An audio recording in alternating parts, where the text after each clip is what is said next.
West Germany markaan soo galay bariga aan ka soo tago aan weesiga soo galay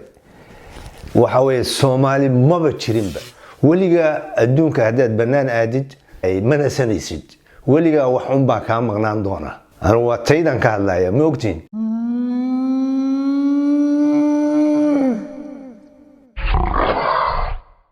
magacayga waxa la yiraahdaa Bashiir Maxamed Ali Guri waxaan ku noolahay magaalo Jarmalka kamid oo la yiraahdo Saarbrücken waxaan ka soo tagay Soomaaliya 1978 ilaa iyo hadda waxaan joogaa Jarmalka 41 sano Jarmalka waxa ay keenay waxa ay soo dirsaday dawladii waagi hore jiday baa waxbarasho ii soo diray inaan wax barto ayaan ugu horeysan Jarmalka nimaadna waxaan argay Jarmalka bari waxaan argay magaalo la yiraahdo Cottbus halkaas waxaan ka bilownay afka Jarmalka inaan barano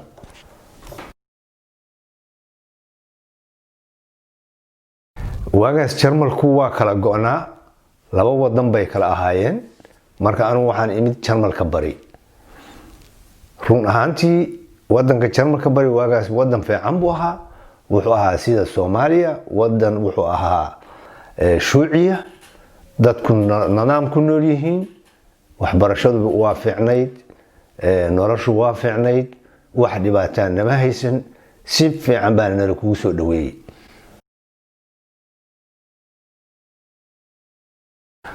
anu waxaan bartay farsamada gacanta waxa weeye farsamada gacanta waxaan ka bartay alwaaxda ama armaajooyinka sida loo dhiso tishla ya Jarmal Soomaali tishla Soomaali dhan baan fahmayn baan u maleynaa laakiin waxa weeye farsamada gacanta kala nuuc waaye anu alwaaxdan bartay sida loo dhiso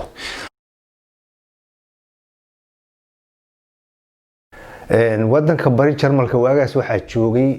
kuma aan badnayn hadaan ugu badanna waxaan ahayn 300 meelahaas oo arday ah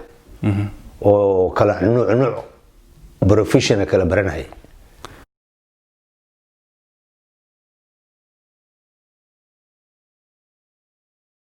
wallahi waa kala nuuc baan ahayn ragna waa noqdeen ragna ma noqon anigu hadaan naftayda ka hadlo ma aan noqon waayo waxaan ogaa ama aan dhagahay ku soo dhacay wadanka Soomaaliya in markaas hadda dhibaato ay ku bilaabanaysay sidaas daraadeed baan ugu noqon waa 79 kiba ahayd sax laakiin markaan dhameeyay waxa ahayd 1980 ayaan waxbarashada dhameystay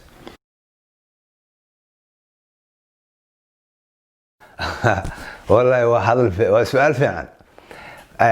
waagaas Jarmalka West Germany markaan soo galay bariga aan ka soo tago aan weesiga soo galay waxa weeye Soomaali maba jirinba waxa ku noolaa laga yaabaa Jarmalka oo dhanba 100 qof oo midba gobol degan yahay sheekadii ugu horeysay ugu dhacday waxay ahayd inaan magaalo soo dego magaaladaas hal qof oo Soomaaliya ma deganay galabban anoo webi agtiis iska fadhiya waa qiso ugu dhacday baa waxa ay soo agmaray wiil madow oo agmaray aan arkay wiilku marka uu soo fiirinayay anna waa fiiri waa 1985 wiilku sidoo ii soo fiirinayay anna aan fiirinayay uu igu soo laabtay markaas waxaan ku dhahay masniyo ma Soomaali baa tahay markaan dhahay ma Soomaali baa tahay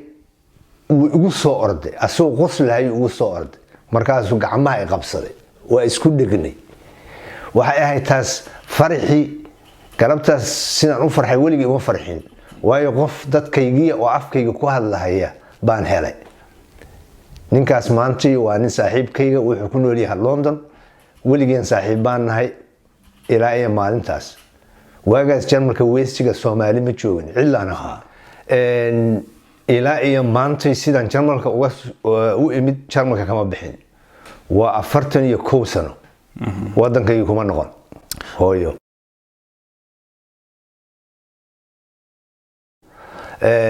wallahi maanta waxaan sameeyaa waa iska shaqaystaa family baan leeyahay marka alxamdulillah si fiican baan u noolahay wadankan iska deganahay wax dhibaato iguma haysato markaan arko waxyaalo badan bay ku kala duwan yihiin waxaan u fiirsaday dhalinyarada maanta generationka cusub waxay ku nool yihiin waxay wataan nolol kale waa la dareemayaa inay dhibaato iyo dagaal ku soo koreen waa dhalinyaro maskaxdoodu ay mataqaanaa laga garan karo inaysan istaabiil ahayn istaabiil maxaa lagu yiraahdaa Soomaali micnihii waa dad cusub bay ugu yihiin aniga صح anigu dadka horaan ka dambeeya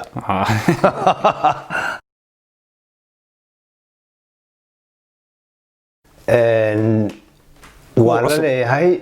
aad iyo aad waana dadkaygii waan soo dhaweeyaa waan u turjumaa waxay u baahan yihiin waan garab istaaganahay waan afkii waxaysan garanayn waan u micneeyaa waxaan ahay anigu nin Soomaaliya oo Soomaalinimada ku dhaarta marka dadkayga oo mataqaanay aad baan mataqaanay u garab taaganahay waan u caawiyaa haddaan u fiirsado anu meesha immigration ka shaqeeyaa oo laga bixiyo baasaboorada oo aan turjubaanka ahay marka waan u fiirsaday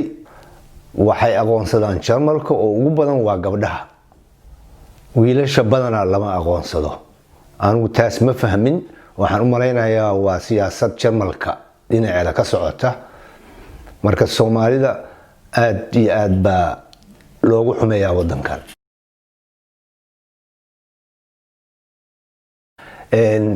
haddaan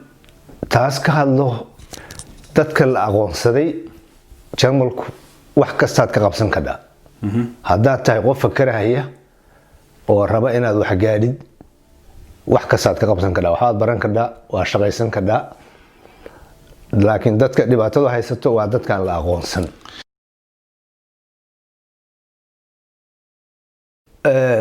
walaalahay Soomaaliyeynta Jarmalka soo gashay waxaan dhihi lahaa walaalayaal isdajiya mataqaanay isfahma dhixdiina mataqaanay orodka joojiya aad ordaysaan oo gobolada u yaacaysaan bal wadanka u fiirsada la qabsada meel hadii la dajiyo marka hore meeshaas ku nasta afka barta xoogaa dadka dhex gala meel ha istaaginina anu taas aan dhihi lahaa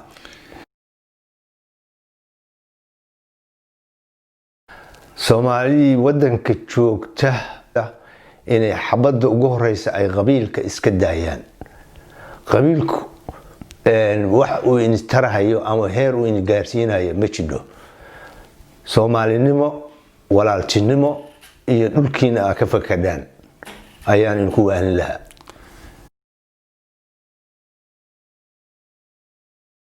may walaalayaal ha imaanina ama ha ku talagelinina dhul hooyo waa dhul hooyo dhulkaada ayaa wax ka qabsan kadhaa dhulkaada si fiican ugu noolaan kadhaa dhulkaagu waa dhul hooyo weliga adduunka hadaad banaan aadid mataqaanay mana sanaysid weliga wax un baa ka maqnaan doona anu waa taydan ka hadlaya ma ogtiin marka waxaan dhihi lahaa walaalayaal dhalinyarada badda ku dhimanaysa ama carabta Liibiya oo kale adoonta laga dhiganayo la gadahayo ama Sacuudiga daasan yihiin ama adduunka dhan bay daasan yihiin marka walaalayaal iska daaya hooyi aabba la jooga ilmaha dhalinyarada dhulkiina wax ka barta qabiilka iska daaya diintan maskaxda leen kaga dhaqay iska daaya waa dad waa leen waalahaya marka walaalayaal dhulkiinu waa dhul hooyo dhul waxa degantiin ama aad ka timaadeen qaniya oo wax kasta leh marka dhul hadii aad qani aad degan tahay waa inaad ku fakadaasay wax ku hela oo soo saartaa oo dhulkayga u ilaalsada ma fahmaysaan orodkan iyo banaanka la aadayo faa'iido ma leh taas aan indhiila dhalinyaro badan baan arkay oo ay sidii u maleynayeen aysan noqon dhul hadii aadan dhulkaada ahayn hadii timaadid wax kasta kala kulmi kadhaa marka waxaan indhihi lahaa saad u haysateen maaha noloshu taasaan qaba anigu